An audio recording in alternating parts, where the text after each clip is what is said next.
Automatic గా వస్తుంది. ఇంకా అంతే, మాకు హెల్ప్ చేయకుంటే కోపం వస్తుంది. హెల్ప్ చేస్తే కోపం రాదు. అస్సలు రాదు. అయ్యో అబ్బా, ఎన్ని సంవత్సరాల నుంచి ఆయన హెల్ప్ చేయడం జరుగుతుంది ఇంట్లో? 24 years. 24 years. ఇంకో నెక్స్ట్ ఇయర్ సిల్వర్ జూబ్లీ. కమాన్.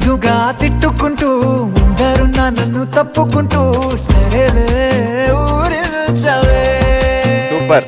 చెప్పండి. అల్లం బెల్లం అనవసరంగా అలిగింది పెళ్ళం, గొల్లెం కళ్ళెం గోడ మీద దాచిపెట్టింది పళ్ళెం. అల్లం బెల్లం అనవసరంగా అలిగింది పెళ్ళాం. ఎందుకంటే అనవసరంగా అలుగుతారు? ఏ వేరే రీజన్ లేకపోయినా అలుగుతాం అవసరం అంటారా? వాళ్ళు బుజ్జగిస్తే బాగుంటదండి. నాకు ఈ ఐడియా తట్టలేదు యువర్ ఆనర్.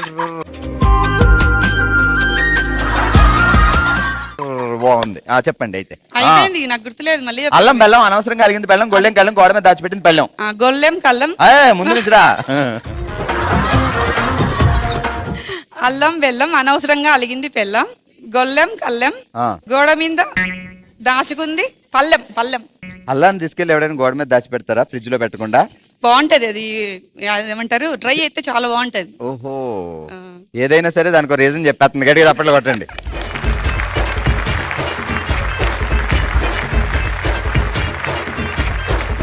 ఆల్రైట్, చూసారు కదా ఏ విషయంలో జాగ్రత్త పడాలో, ఎక్కడ కోపం వస్తుందో ఎక్కడ కోపం రాదో అన్ని తెలుసుకున్నాం. కాబట్టి ఇదే హుషారుతో మరింత ఎంటర్టైన్మెంట్ కోసం మూవ్ అయిపోదాం మన నెక్స్ట్ రౌండ్ కి. Let's start. ఓ శివంగి, ఓ శివంగి సెటప్ ప్లీజ్. ఆల్రెడీ ఈరోజు ఓ శివంగిలో మనం ఆడుతున్నాం మ్యాచ్ కరో అనే ఆట. ఎలా ఆడాలి, ఏంటి రూల్స్ అంటే, ఇగో ఇక్కడ నా దగ్గర ఒక 2 రౌండ్స్ ఉన్నాయి అనమాట. దీని మీద కొన్ని బొమ్మలు ఉన్నాయి, దీని మీద కొన్ని బొమ్మలు ఉన్నాయి. మీరు ఇలా ఉండి అలా తిప్పాలి. మీకు 10 ఛాన్సులు ఇస్తా. అలా తిప్పినప్పుడు ఏదో ఒక ఛాన్స్ లో మ్యాచ్ అవ్వాలి.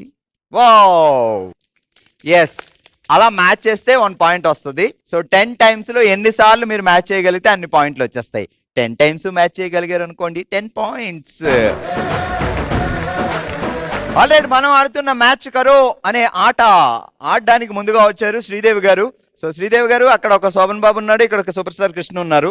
సో కృష్ణ గారిని శోభన్ గారిని ఇలా అంటూ మ్యాచ్ చేయాలన్నమాట మీరు. ఓకే శ్రీదేవి గారు, 3, 2, 1 స్టార్ట్. రాలేదు, అక్కడ దాకా వచ్చి కొంచెం మిస్ అయింది. అలా కాదు, 2 పక్క పక్కన రావాలి. థర్డ్,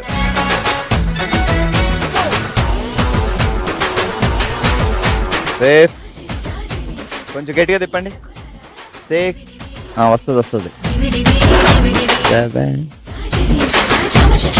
తిప్పండి. తిప్పండి. 1 పాయింట్. ఆల్రైట్ శ్రీదేవి గారు, మీరు 10 టైమ్స్ లో ఒక టైం బరాబర్ వచ్చింది. ఇంకొకసారి కొంచెం అలా ఊరించి వచ్చింది కాబట్టి అది కూడా పాయింట్ ఇచ్చేస్తే ఓవరాల్ గా మీరు సాధించారు 2 పాయింట్లు. ఓకే, ఆల్రెడీ మనం ఆడుతున్నాం మ్యాచ్ కరో అనే ఆట. సో ముందుగా వచ్చిన శ్రీదేవి గారు 2 పాయింట్లు సాధిస్తే ఇప్పుడు వైష్ణవి ఆడడానికి వచ్చారు. So Vaishnavi, 3, 2, 1 start.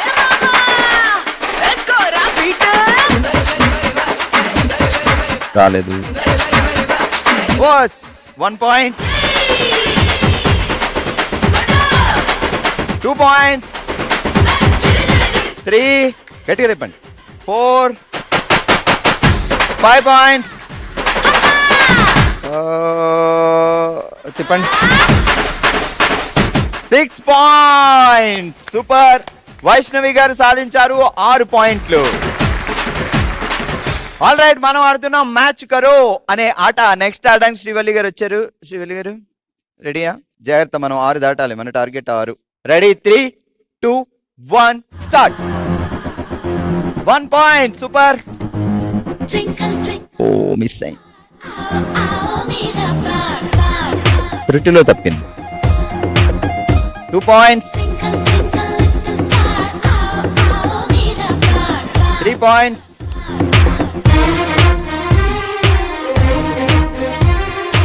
4,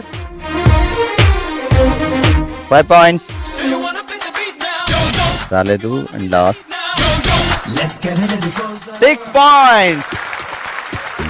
ఆల్రెడీ మనం ఆడుతున్న మ్యాచ్ కరో ఆట ఆడడానికి నెక్స్ట్ వచ్చారు ధనలక్ష్మి గారు. లచ్చిందేవి రెడీ, 3, 2, 1 స్టార్ట్. 1 పాయింట్ ఇచ్చేద్దాం. 2 పాయింట్స్. 3 points. అబ్బా అక్కడే లేదు, చాలా గ్యాప్ ఉంది. 4 points. లేదు, మీరు జరిపేయకండి. లేదు, 4 points. 5 points. 6 points. ఆల్రైట్, ఈరోజు ఓషివంగిలో మనం ఆడాం మ్యాచ్ కరో అనే ఆట. What a surprise! ఒకరు కాదు, ఇద్దరు కాదు, ముగ్గురు 6 పాయింట్లు సాధించి విన్నర్స్ గా నిలిచారు. ధనలక్ష్మి గారు, వైష్ణవి అండ్ శ్రీవల్లి.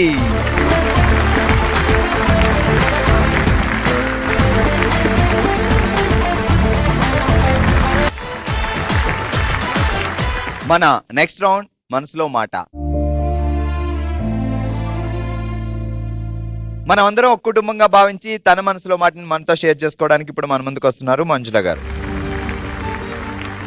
మంజుల గారు ఎలా ఉన్నారండి? బాగున్నానండి. సో అంతా మన ఫ్యామిలీయే, మనోళ్ళే. ఏం చెప్పాలనుకుంటున్నారు చెప్పండి. మై మదర్ గొప్పతనం గురించి చెప్పాలనుకున్నాను, దానిలో ఉన్న బాధ గురించి కూడా చెప్పాలనుకున్నాను. మేము 5 మంది ఆడపిల్లలము, 2 మగపిల్లలు. మా నాన్న నేను 3 ఏళ్ళు లేదా 4 ఏళ్ళు ఉన్నప్పుడు చనిపోయారు. అది అంగట్లో ఉండంగానే అకస్మాత్తుగా చనిపోయినాక ఈ 5 మందిని, 2 మగపిల్లలను మా అమ్మే పెంచి పెద్ద చేసి ఒక పొజిషన్ కు వచ్చింది. నాన్నగారు ఏం చేసేవారు? స్వీట్స్ అంగడి అండి. అంగడి బిజినెస్. మార్కెట్ లో అంగడి పెట్టి ఉన్నప్పుడు అకస్మాత్తుగా అక్కట్లే అంగట్లోనే చనిపోయాడు. 7 పిల్లలు, అవునండి. 5 అమ్మాయిలు, 2 అబ్బాయిలు. మాకంటూ ఏదీ లేదు, ఒక ఇండ్లు తప్ప. అమ్మ ఏం చేశారు ఆ షాప్? అమ్మ ఒక 3-6 months తర్వాత పిల్లల్ని పస్తులు పెట్టడం ఎందుకని అదే వృత్తిని కొనసాగించి మమ్మల్ని ఒక దారికి తీసుకొచ్చింది. ఆ స్వీట్ షాపే ఆమె రన్ చేసి సో ఇంటి దగ్గర పనులు చేసి మళ్ళీ షాప్ కి వెళ్ళి షాప్ లో పనులు అంగడి పెట్టేసి. ఇప్పుడు ఈ రోజుల్లో ఒక బాబున ఒక పాప ఉన్నా వాళ్ళని పెంచడం, వాళ్ళు చూసుకోవడం అనేది టఫ్. అలాంటిది 7 పిల్లల్ని ఆమె చూసుకుంటూ షాప్ లో వర్క్ చేసుకుంటూ. సో అమ్మమ్మ, తాతయ్య ఎవరు లేదండి, ఎవరి సపోర్టు లేదు.